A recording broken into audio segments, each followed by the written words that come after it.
নমস্কার বন্ধুরা, আমি সুষমা's ব্লগে আবার তোমাদের সবাইকে স্বাগত জানাচ্ছি। আশা করি তোমরা সবাই ভালো আছো, আমিও ভালো আছি।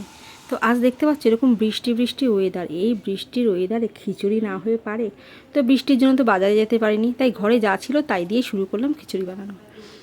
তো আজকে এই যে আমি নিয়ে নিলাম 1 গ্লাস চাল। আমি আসলে এখানে 1 গ্লাস চাল নিয়ে 2 গ্লাস চাল নিয়েছি, সেদ্ধ চাল। ঘরে আতপ চালও ছিল না বা গোবিন্দভোগ চালও ছিল না, দোকানে আনতে যাওয়ার মতো পরিস্থিতিও নেই, কেননা খুব বৃষ্টি হচ্ছে।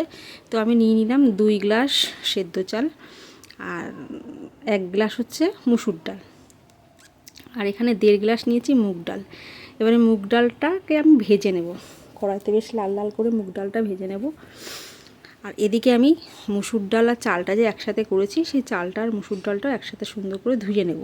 ধুয়ে ওটাকে ভিজিয়ে কিছুক্ষণ রাখলে একটু তাড়াতাড়ি হতে সময় নেব, যেহেতু সেদ্ধ চাল। এই দেখো আমি ভিজিয়ে ধোয়া হয়ে গেছে, পুরো পরিষ্কার করে ধুয়ে নিচ্ছি আর ধুয়ে একটু ভিজিয়ে রাখলাম। আর এদিকে মুগ ডালও প্রায় ভাজা হয়ে গেছে, মুগ ডালও বেশ লালচে লালচে ভাজাটা সুন্দর একটা গন্ধ বেরোচ্ছে। এই মুগ ডালটা ভেজে এবার এই জলের বাটির মধ্যে আমি দিয়ে দেবো। তো জলটা দিয়ে ডালটাও ধুয়ে নেব দুবার।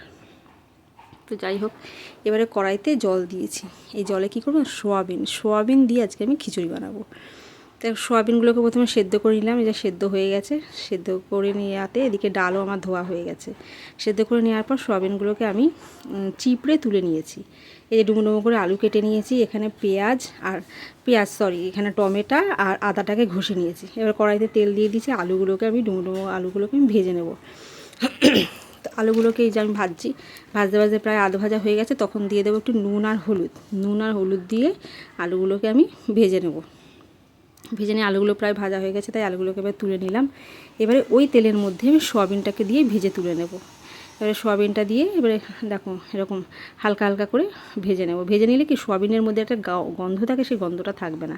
এবারে কড়াইটা সোয়াবিন ভাজা হয়ে গেছে, আমি তুলে নিয়েছি। কড়াইটা ভালো করে ধুয়ে আমি কড়াইয়ের মধ্যে সর্ষের তেল দিয়েছি, দিয়ে পাঁচফোড়ন দিয়েছি। তার মধ্যে দিয়েছি শুকনো লঙ্কা, তেজপাতা, ওইগুলো নাড়াচাড়া করে আদা দিয়েছি। আদাটা একটু নাড়াচাড়া করে দিয়ে দিয়েছি ওই পাকা টমেটো কেটে রাখা, সেই টমেটোকে নাড়াচাড়া করে একটু নুন আর হলুদ দিয়েছি। দিয়ে এবারে ওই ধোয়া জলটা দিয়ে দিলাম। দিয়ে এবারে কিছুক্ষণ নাড়াচাড়া করার পর এবারে এর মধ্যে দেবো আমি জিরের গুঁড়ো আর লঙ্কার গুঁড়ো দিয়ে ওটাকে এবারে ভালো করে নেব। নাড়াচাড়া করে একটু ভালো করে কষিয়ে নেব, কিছুক্ষণ ঢাকা দিয়ে কষিয়ে নেওয়ার পর ওর মধ্যে আমি সোয়াবিনগুলো দিয়ে দেবো। সোয়াবিনগুলো দিয়ে এই সোয়াবিনগুলোকে কষিয়ে নিয়েছি। সোয়াবিনগুলো কিছুক্ষণ কষানোর পর এবারে দিয়ে দিলাম আলুটাকেও কিছুক্ষণ কষানোর পরে এবারে এই চাল আর ডালটা যে আমি ধুয়ে ভিজিয়ে রেখেছিলাম, সেই চাল আর ডালটা আমি দিয়ে দেবো।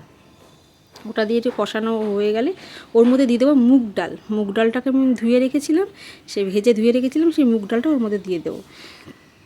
এবার মুগ ডালটা দিয়ে ভালো করে কষাবো। কষিয়ে কয়েকটা কাঁচা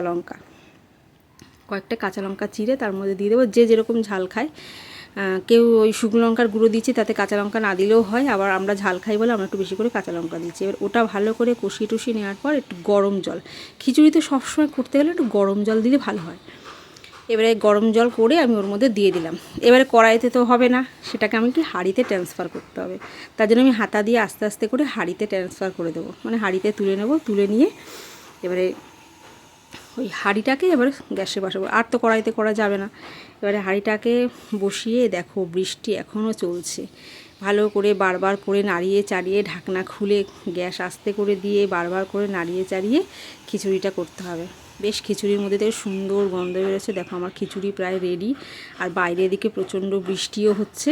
আমার খিচুড়ি দেখো প্রায় রেডি। আর এর মধ্যে দিয়ে দেবো একটু ভাজা মশলাটা কি আছে, জিরে, ধনে আর শুকনো লঙ্কা। এটাকে শুকনো কলায় ভেজেটাকে গুঁড়ো করে উপরে দিয়ে দিলাম, একটা সুন্দর গন্ধ আসবে। তার মধ্যে দিয়ে দিতে হবে একটু চিনি। এবারে চিনিটাকে দিয়ে একটু নাড়িয়ে চাড়িয়ে উপর দিয়ে আমি দিয়ে দেবো ঘিটাকে দেওয়ার পরে গ্যাসটাকে অফ করে দিয়ে ঢাকা দিয়ে রাখতে হবে কিছুক্ষণ। ব্যাস, আমার খিচুড়ি রেডি। আর খিচুড়ির সাথে ওই যে বললাম বাজারঘাট সেরকম কিছু নেই, বেগুন ভাজাও পাইনি, মাছ ভাজাও পাইনি, তাই খিচুড়ির সঙ্গে আমি সেঁকে নিয়েছি, ভাজিনি, ওইটা সেঁকেছি পাঁপড়। তো দেখো এদিকে আমার খিচুড়ি সার্ভ হয়ে গেছে। আর রেসিপিটা ভালো লাগলে অবশ্যই লাইক, কমেন্ট, শেয়ার আর সাবস্ক্রাইব করতে ভুলো না কিন্তু। টাটা।